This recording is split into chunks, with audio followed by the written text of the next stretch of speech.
One of the biggest revelations I have discovered about myself. And the reason why this was emotional for me, because I've always been a very confident woman. I've always been a very driven, very focused woman. That's all I know about myself. So this recent revelation has been that I don't know myself. And then I have a very bad nervous condition where I haven't really learned to trust myself. I focus so much on just having to do, you know, just having to get the job done, that I didn't focus on learning how to get the job done, if that makes sense. I didn't really learn how to even learn about myself. I don't have any hobbies. Everything has been from teenagehood to from teenagehood, raising my brothers or helping raising my brothers, to becoming a parent at 21, becoming a wife at 23, because the responsibility once you become a wife is still parenting that husband, wink, wink, to after ending that marriage, now full-fledged raising my children with his assistance, because we co-parent, yes. But now, as the last one left, the revelation about, well, what does Kat like to do, has been very daunting, because I don't know what that is. So now I'm learning, or I'm doing different activities. I'm learning what I don't like. You know what I'm saying? I'm learning that, as I went to a museum that everybody said we should go to. Everybody say, "Oh, you got to make this stop." So I'm cultural. Let me try. And I went, and I was like, "Oh, okay."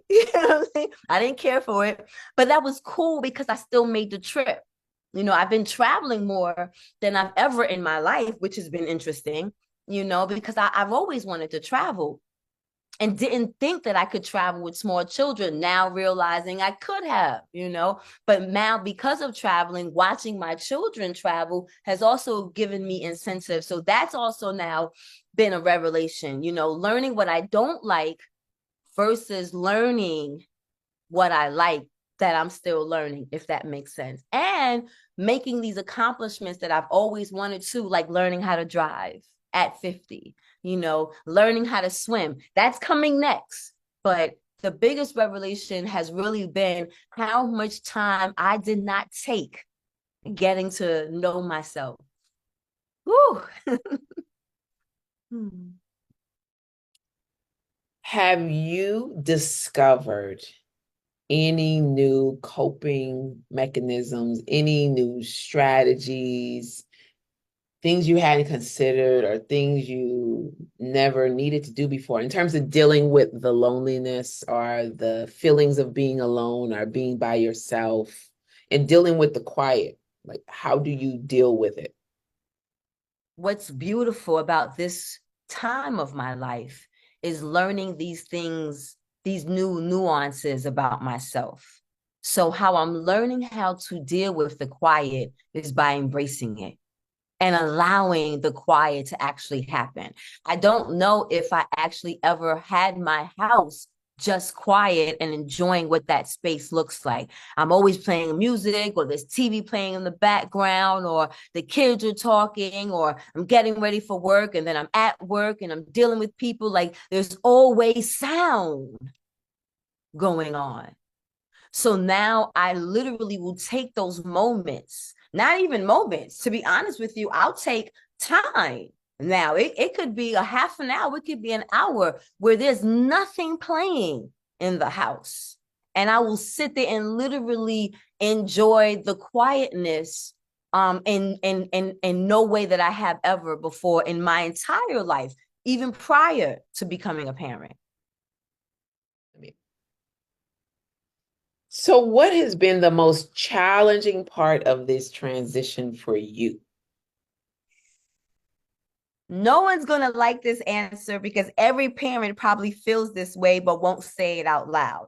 The hardest transitions has been doing the chores yourself. Literally not having, because on one side you're teaching your children responsibility, but then on the other side those are your servants for a good 20 years. You know what I'm saying? So now I'm responsible for the dishes, I'm responsible for the laundry, I'm responsible to sweep, and that is annoying. So that has been the hardest transition, being the only one responsible to maintain the house. So I got some really great advice subconsciously yesterday, right? That I'm going to share about this grief, because what's important is to understand. This is my perfect advice to everyone. Understand that it's okay to recognize the grief and embrace it. Because if we deny it, like everything else in life, it's going to wait itself out because it's going to be still knocking at the door. So it's better now to receive everything we're feeling as we're receiving it, rather than ignore it, push it to the side, as the things we probably did when we were focusing on parenting. Because when we're focusing on parenting, how about we were not focusing on ourselves? So now we get a chance to focus on ourselves, but we get a chance to embrace being sad. We get a chance to embrace being angry. We get because the other part of not being angry is being denied access to our children. You know, we've been in control for so long. So it is not even really about, oh my goodness, I'm so sad. That's the cover up. The real problem is we no longer have control in what these people that we've had control over for so long. So embrace everything that we're feeling, the anger, the audacity. Don't try to act like, I'm just so sad. No, accept all that, because in order for you to get past those phases, you have to embrace them, but you have to give yourself grace. We always say that, right? That's the new slogan. That's the new thing. Give yourself grace. Give yourself. But what does that mean? Giving yourself grace means don't be so critical of all the feelings that you're having about yourself. Don't be upset that you're mad that you don't have a servant anymore. You know what I mean?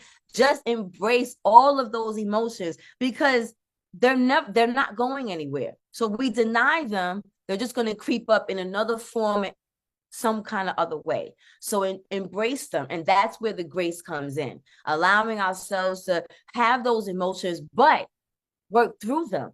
And therapy is a beautiful thing. I have a therapist, and sometimes she says, why do we have a session?